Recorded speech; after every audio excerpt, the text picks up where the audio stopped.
자유당 시절 천하를 호령하던 정치 깡패들은 결국 대부분 비참한 죽음을 맞이할 때 단 한 사람, 사형대 바로 앞에서 기적처럼 살아 돌아온 남자가 있습니다. 놀랍게도 그는 훗날 270개 가맹점을 거느린 연세점 회장님으로 변신해 지역사회의 존경까지 받았던 인물이었습니다.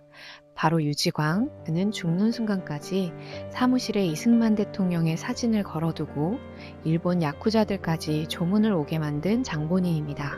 시대를 잘못 만난 엘리트였는지 혹은 끝까지 야망을 놓지 못한 깡패일 뿐이었는지 오늘 그의 실체를 낱낱이 파헤쳐드립니다. 영상을 끝까지 함께 하시며 드라마보다 더 드라마 같은 유지광의 인생 영상을 함께 경험해 보시기 바랍니다. 유지광의 인생 드라마는 그가 배운 사람이었다는 점, 그리고 군인이었다는 점에서 시작됩니다. 1927년 경기도 이천 읍내면에서 태어난 그는 당국대학교 법대 정치학과를 다닌 재원이었습니다. 해방 직후 캠퍼스에서 좌익 학생들과 주먹 다짐을 하며 우익 학생 리더로 활동했죠. 6.25 전쟁이 터지자 갑종장교로 임관해 중위까지 복무했던 뼈대 있는 군인 출신이기도 했습니다. 당시 국방부 전국장 밑에서 정원장교로 근무할 정도로 엘리트 코스를 밟았죠. 하지만 그의 군 생활은 순탄치 않았습니다. 옥하는 성질을 못 이겨 직속상관인 소령을 구타하는 하극상을 벌였고 결국 진급이 누락된 채 1954년 씁쓸하게 군복을 벗어야 했습니다. 전역 후 황달과 위궤양에 시달리며 고향 이천에서 요양하던 그에게 운명의 그림자가 다가옵니다. 바로 동양 선배이자 사돈지간이었던 동대문의 제왕 이정재의 부름이었습니다. 유지광의 형수가 이정재의 고모였으니 나이는 이정재가 10살이나 많았지만 학렬상으로는 유지광이 윗사람이었습니다. 이에 이정재는 유지광에게 집안의 사돈으로서 늘 존중과 예우를 다해 대했습니다. 그런 이정재가 유지광의 능력을 간절히 원하며 정중하게 입을 뗍니다. 지광아, 우리 조직에는 주먹은 많은데 머리가 없다. 네가 내 참모가 되어다오. 1955년 결국 그는 펜을 꺾고 동대문 사단에 합류합니다. 유지광은 단순한 깡패가 아니었습니다. 그는 군대에서 배운 조직관리 노하우를 주먹세계에 그대로 이식했습니다. 일자무식한 건달들에게 헐렁한 옷 대신 말끔한 양복을 입히고 90도 폴더 인사를 시키며 위계 질서를 세웠습니다. 그리고 그 유명한 별동대를 조직했죠.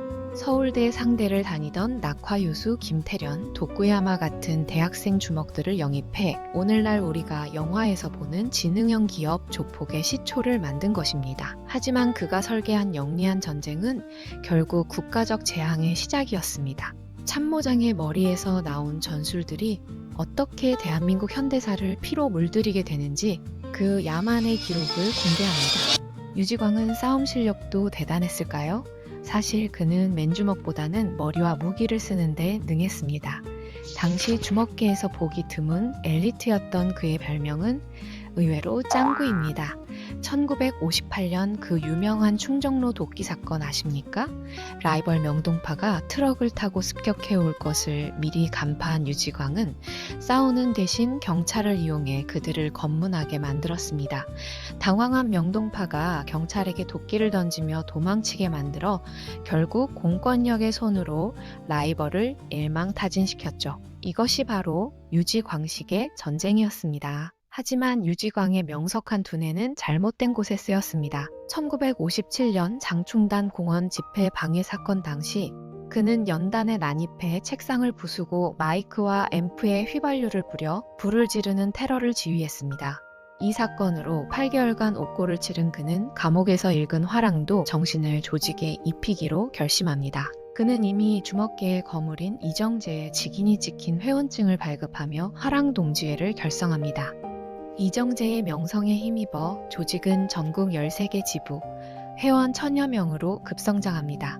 하지만 이 거대 조직은 국가 주도의 반공청년단이 출범하며 그대로 흡수되고 맙니다. 사실상 정권의 하수인이 된 것입니다.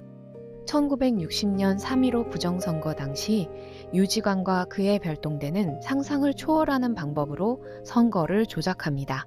인주를 묻혀 피아노 치듯 야당표를 무효로 만든 피아노표, 뭉터기로 쏟아져 나온 다리미표 사건의 현장마다 유지광의 부하들이 쇠파이프를 들고 서 있었습니다.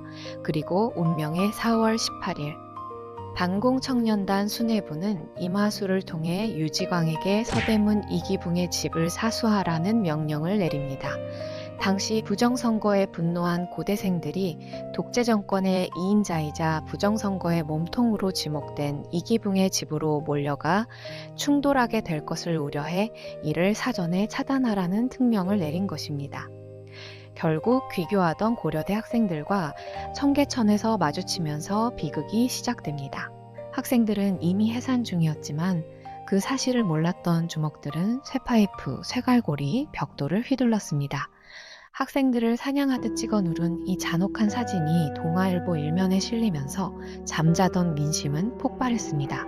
결국 4.19 혁명으로 정권은 무너졌고 유지광 역시 토사구팽당한 사냥개 신세가 되어 법정에 서게 됩니다. 권력의 비호를 받던 그들은 하루아침에 쫓기는 신세가 되었습니다. 그런데 1년 뒤 5.16 군사정변으로 들어선 혁명재판소에서 아주 기묘하고도 충격적인 장면이 연출됩니다. 평소 형님 아우하며 죽고 못 살던 깡패들이 서로 살겠다고 물어뜯는 추악한 배신극이 벌어진 것입니다. 과연 모두가 사형을 직감했던 그 순간 유지광에게만 내려진 기적같은 판결의 이유는 무엇이었을까요? 1961년 혁명재판소. 서슬 퍼럼 군인들 앞에서 천하의 주먹들도 벌벌 떨었습니다. 연예계의 황제 임화수는 울며 소리쳤습니다. 저는 아무것도 모릅니다. 깡패도 아닙니다. 다 이정재가 시킨 짓입니다. 화랑 동재도 이정재가 만든 겁니다. 모든 죄를 보스에게 뒤집어 씌우는 임화수를 보며 유지광은 참다 못해 포승줄에 묶인 몸으로 달려들었습니다. 임화수, 너는 내 손에 죽는다. 오야붕을 팔아먹느냐? 최인규 전 내무장관이 만류할 정도로 법정은 아수라장이 되었습니다. 심지어 이정재조차 나는 이미 은퇴해서 모르는 일입니다. 라며 발을 빼던 상황이었습니다. 이 난장판 속에서 오직 유지광만은 달랐습니다. 판사가 추궁하자 그는 흔들림 없이 이렇게 말했습니다. 이정재 대장님은 내용을 잘 모릅니다. 화랑 동재 결성도 4.18 학생 습격도 실무적인 건 다 제가 기획했고 부하들은 제 명령을 따랐을 뿐입니다. 모든 책임은 저에게 있으니 저를 사형시켜 주시고 부하들은 살려주십시오. 비겁하게 남 탓을 하지 않고 모든 십자가를 짊어지려는 그 태도. 사형 집행 당일 간수가 유지광을 멈춰 세웁니다. 유지광 씨, 당신은 무기징역으로 감형되었습니다. 어떻게 해서 혼자만 무기징역으로 감형이 되었는지는 유지광 본인도 알지 못한다고 했지만 세간에는 박정희 의장이 유지광의 의리를 높이 사서 살려주었다는 소문이 파다했습니다. 물론 냉정하게 보자면 우두머리는 처형하되 행동대장은 살려주는 정치적 판단이었을 가능성이 큽니다. 하지만 이유가 무엇이든 죽음 앞에서 보여준 그 책임감이 그를 살린 결정적인 무기였음은 분명합니다.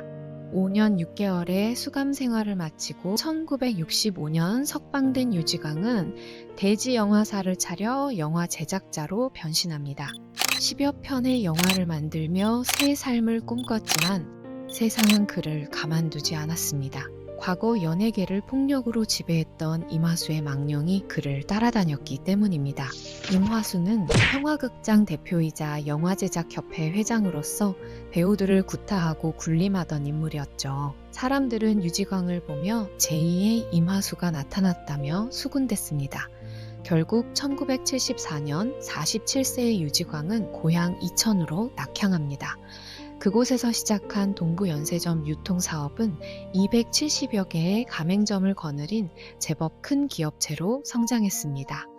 지금으로 치면 프랜차이즈 마트 회장이 된 셈입니다.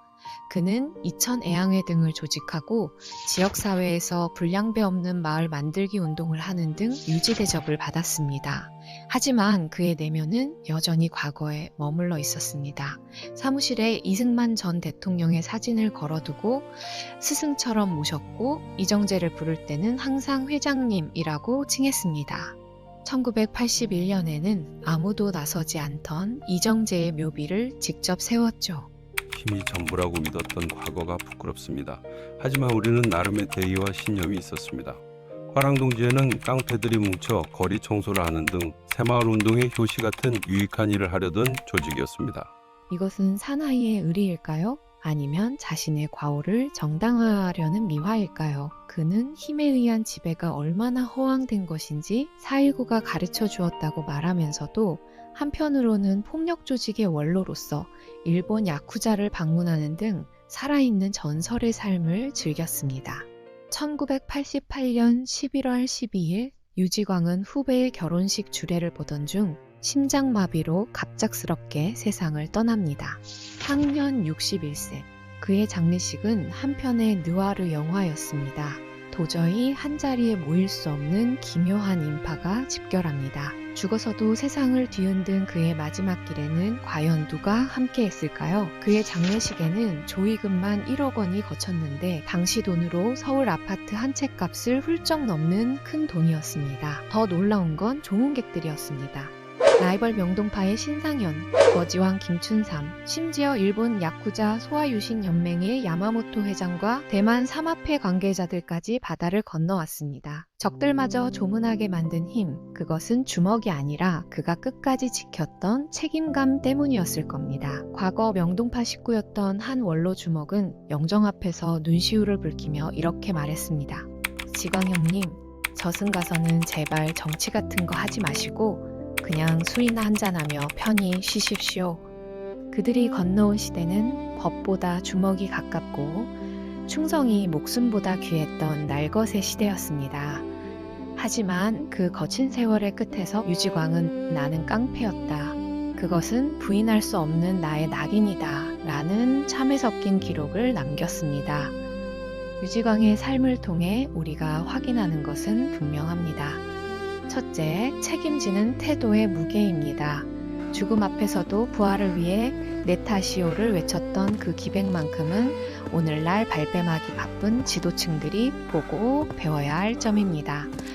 둘째, 폭력의 허망함입니다.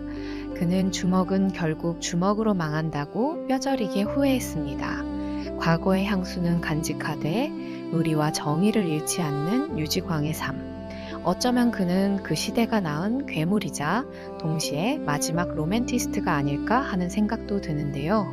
그 시절 격동의 역사를 살아낸 모든 분들의 굳건한 삶에 깊은 경의를 표하며 오늘 이야기는 여기까지입니다. 여러분의 고견을 댓글로 남겨주세요. 재미있게 보셨다면 구독과 좋아요 부탁드립니다. 건강하십시오.